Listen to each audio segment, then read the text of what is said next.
Ang kampanya laban sa droga. Paano ito nagsimula?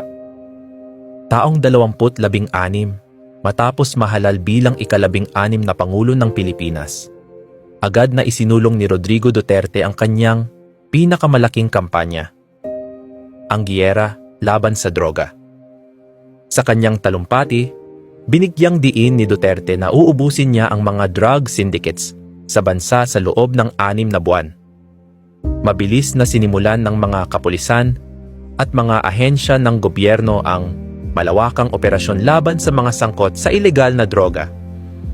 Sa mga talumpati ni Duterte, madalas niyang binibigyang diin na ang droga ay sumisira sa mga pamilya at pumipinsala sa kinabukasan ng kabataan. Gayunpaman, ang kampanya ay umani rin ng batikos mula sa mga organisasyong pangkarapatang pantao dahil sa mga ulat ng extrajudicial killings at pang-aabuso ng kapangyarihan.